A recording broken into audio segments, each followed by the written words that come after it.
Okay, hello.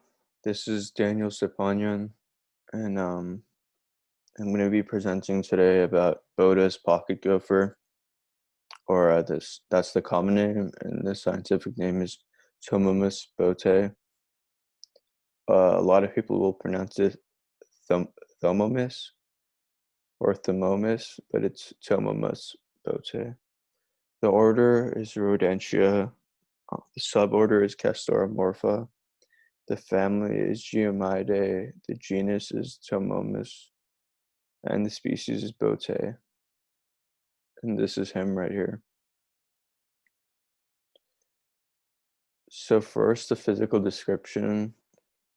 One of the most striking or distinguishing features is going to be the fur-lined cheek pouches, which you can see right here.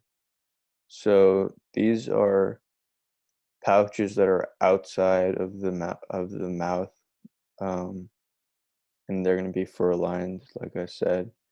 They use it to store different things, usually food though. So they'll go and forage and put all the food that they forage in those cheek pouches and take it back to their den. Uh, they have a typical fossorial body shape. Um, they're fusiform with a robust body and small ears and eyes. So, yeah, like a furry potato, basically. And they got large front claws that they use to dig, um, and they're considerably larger than the hind claws. Um, they're medium-sized gophers. The adult is around 6 to 10 inches long. That's without the tail, and then they weigh around 120 to 250 grams, with the males being larger than females. And the males are significantly larger. They can be around even twice the weight of females. As you can see, they have huge incisors. Um, yeah, and these are not grooved. So that's another way to tell it apart from other species is their incisors aren't grooved.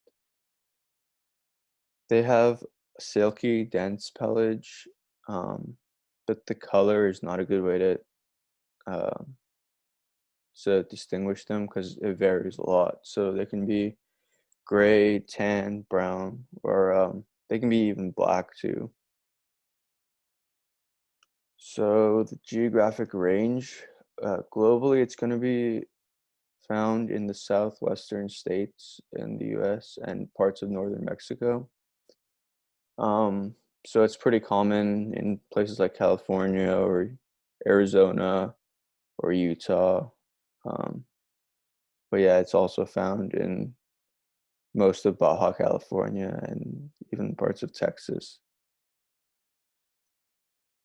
In California, it's very widespread.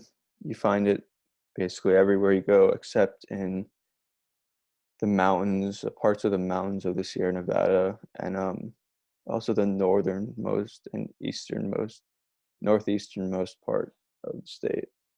And yeah, they won't you won't find them in really high elevations. So like about 5,000 feet, you won't find them. Their habitat, they can live in a variety of habitats, just so long as it has soil for them to burrow in. Uh, like some species of gophers or other fossorial animals need softer soil for them to burrow into, but these guys can burrow into even harder types of soil. So they have can be found in grasslands, woodlands, shrublands, agricultural lands, and even suburbs like people's backyards. They usually live in closed burrow systems, which means that they cover up the entrances to their burrows with soil. Um, and they're typically 5 feet underground, uh, the main portion of their burrows, but they can go even deeper. And the parts, like as you see here, where they're just It just looks like a tunnel. It's around 5 centimeters in diameter, but then the other portions, like the nesting and storing chambers, as well as the defecation chamber, um, these can be larger in diameter, so around like 20 to 25 centimeters. So they have all these little chambers. They're solitary for the most part, besides when they're breeding, um, and when the mother is caring for the young. So other than that, they'll be solitary and they'll each have their own burrow. And they spend basically all their time in the burrow just because they're pretty vulnerable outside the burrow. They can be eaten by things like birds and owls. And yeah, these guys are also pretty territorial. So especially the males will have pretty large territories. And yeah, their diet, they are herbivorous. They'll eat roots, bulbs, tubers, and leaves of um, shoots and grasses. Just basically any part of the plant they can get their hands on, they'll eat it. Like they'll eat cultivated crops, which is why they're partly why they're a problem. They forage.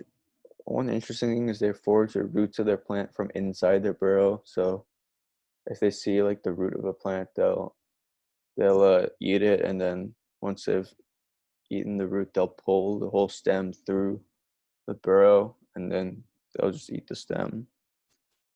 Um, or sometimes uh, they'll go outside of their burrow and forage around outside for things like grasses, and they'll go outside, um, grab a bunch of food and shove it into their cheek pouches, and then they'll go back to their chambers and back to the storing chambers in their burrows and empty it. Um, they eat a lot for their body size, just because they expend so much energy digging these tunnels. Um, so yeah, they for how big they are, they eat a lot, and they don't drink water. They just get their water requirement from their vegetation that they eat.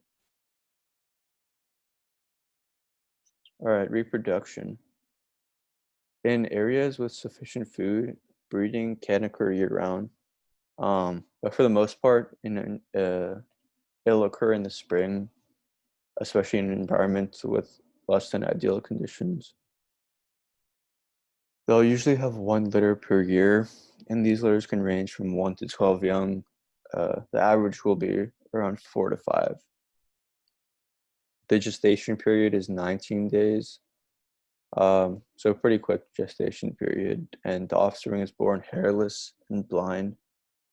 Um, so they'll mature in the nest in the mother's burrow for around 6 weeks or longer, up to maybe 2 months.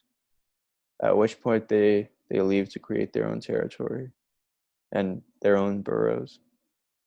The females are ready to breed within the same breeding season, so 3 months, but the males will take around 6 to 8 months to be reproductively ready to breed.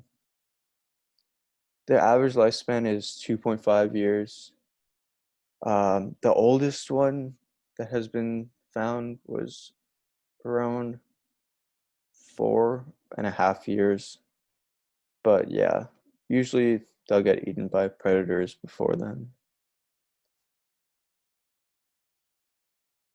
So they don't migrate or hibernate. They're active year round. Um, so they just got to make it through the winters.